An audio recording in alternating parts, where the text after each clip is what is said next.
السلام عليكم ورحمة الله تعالى وبركاته. معكم أخوكم فتحي كودري من قناة التجمع الدولي لأصدقاء الحسون على اليوتيوب ومجموعة الحسون على الفيسبوك.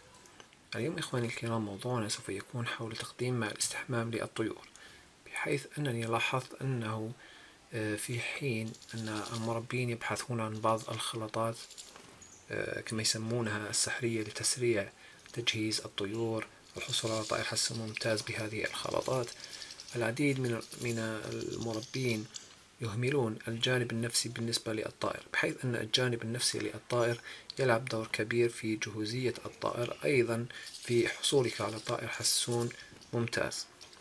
وعندما نتحدث عن الجانب النفسي فأول أمر نتحدث عنه ألا وهو تقديم ماء الاستحمام. طبعا هناك أمور كثيرة من بينها التشميس، الأمان إلى غير ذلك، لكن موضوعنا اليوم سوف يكون منحصر حول فوائد تقديم ماء الاستحمام للحسون والكناري وباقي الطيور. فكما ذكرت سابقا إخواني الكرام، تقديم ماء الاستحمام هو أمر جد ضروري، وكل مرة أتحدث عنه أذكر ماء الاستحمام على أنه بمثابة هرمون السعادة بالنسبة للطيور، بحيث أنه يلعب دور كبير في إراحة الطائر نفسيا، وعندما يكون الطائر مرتاح نفسيا فهذا الأمر يلعب دور كبير في زيادة تغريد الطائر، جهوزيته، أيضا في رفع مناعته إلى غير ذلك. وأيضا إخواني الكرام، تقديم ماء الاستحمام يلعب أيضا دور في الجانب الصحي، بحيث أن ماء الاستحمام يحافظ وينظم درجة حرارة جسم الطائر، كما أنه يعمل على تنظيف الريش جيدا والمحافظة على قوة بريقه ولمعانه، وهذه صفة جد رائعة وجميلة في الحسون يحبها أي مربي. أيضا يساعد على التخلص من آثار تساقط الريش أثناء مرحلة غيار الريش، كما أنه يساعد على الإسراع في طرح الريش وتطهير جلد الطائر، وكذلك تنظيف الجلد من القشور وبعض الدهون. كما أن ماء الاستحمام إخواني الكرام يساعد على إزالة الدهون والأوساخ وفتح مسامات جلد الطائر، وهذا الأمر يساعد على رفع نشاط الطائر خاصة في الأيام الحارة. وأيضا تقديم ماء الاستحمام للطيور يساعد الطائر من التخلص من الفاش وبعض العوالق التي تلتصق بالجلد وبالريش، كما أنه يساعد في توفير الرطوبة اللازمة خاصة بالنسبة للإناث الحاضنة للبيض، وخاصة في المناطق التي تكون فيها الرطوبة قليلة، وهنا يجب علينا أن نقوم بتقديم ماء الاستحمام لهذه الإناث. وعندما تستحم الأنثى وتحضن البيض هذا الأمر يساعد على زيادة رطوبة البيض، فلا يلتصق الفرخ داخل البيضة وحتى يستطيع الدوران حتى يفتح أو يكسر البيضة ويخرج منها.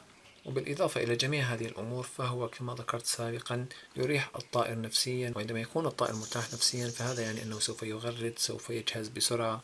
جميع هذه الأمور يمكن أن نحصل عليها من خلال تقديم ماء الاستحمام. أما فيما يخص طريقة تقديم ماء الاستحمام فيفضل أن نقوم بإضافة القليل من خل التفاح كما هو موضح أمامكم لماء الاستحمام، ونقوم بتقديم وعاء الاستحمام لمدة نصف ساعة تكون كافية. في فصل الصيف يمكن تقديم ماء الاستحمام يوميا، أما في فصل الشتاء فيمكن تقديمه مرة في الأسبوع. أما فيما يخص حرارة الماء فيجب أن تكون معتدلة أو تكون مشابهة لحرارة غرفة الطيور. أما عن أفضل وقت للاستحمام إخواني الكرام فيكون في خلال ساعات النهار الساخنة، وذلك لإقبال الطيور على الاستحمام أكبر، كما أن الطائر سيتمكن من تجفيف نفسه بسرعة وبسهولة، عكس تقديم ماء الاستحمام قبل نوم الطائر. أما فيما يخص الطيور التي لا تستحم من تلقاء نفسها فيمكننا فقط وضعها مع طيور أخرى معتادة على الاستحمام وسوف تتعلم منها ذلك، أو يمكننا وضعها في قفص مقابل لقفص الطائر عندما يقوم بالاستحمام لتتعلم منه ذلك. وفي الأخير إخواني الكرام هناك بعض الأمور التي يجب الحذر منها عند تقديم ماء الاستحمام، بحيث أنه يجب علينا إبعاد الطيور عن التيارات الهوائية أو تغيرات درجة الحرارة أو أي تغير مناخي مفاجئ. أيضا لا يجب أبدا، وهذا الأمر أؤكد عليه، لا يجب أبدا إجبار الطائر على الاستحمام بقوة، فإن أراد الاستحمام فسيفعل ذلك ولو من المشربية، وإن لم يرد فلا يجب إرغامه، لأن الطيور أدرى بأمور نفسها، وإذا أرغمت الطائر على الاستحمام قد يصاب الطائر باكتئاب أو يصاب بكوكسيديا بسبب الخوف إلى غير ذلك، ولهذا لا يجب أبدا أن نجبر الطائر على الاستحمام. أيضا إخواني الكرام، لا يجب علينا أبدا ترك إناء الاستحمام لمدة طويلة، لأن الطيور إذا تركنا هذا الماء لمدة طويلة سوف تشرب منه، وكما تعلمون قد استحمت فيه وهذا الماء أصبح غير صالح، وإذا شربت منه الطيور فسوف تمرض، ولهذا لا يجب أن نترك إناء الاستحمام لفترة طويلة. أيضا إخواني الكرام، لا يفضل إضافة أي صابون أو أي مطهر للماء، يفضل فقط إضافة خل التفاح، لأن الصابون أو أي منظف تجاري إضافته إلى الماء قد تؤذي عين الطائر، ولهذا من الأفضل أن نستعمل خل التفاح لأنه يعطي نتائج جيدة. أيضا إخواني الكرام، لا يجب أبدا أن نقدم ماء الاستحمام للطائر عندما يكون مريض أو ضعيف، بحيث أننا عندما نقدم ماء الاستحمام للطائر وهو مريض، برودة جسم الطائر بعد الاستحمام تعمل على خفض مناعة الطائر، ولهذا عندما يكون الطائر مريض فلا أنصح أبدا بتقديم ماء الاستحمام.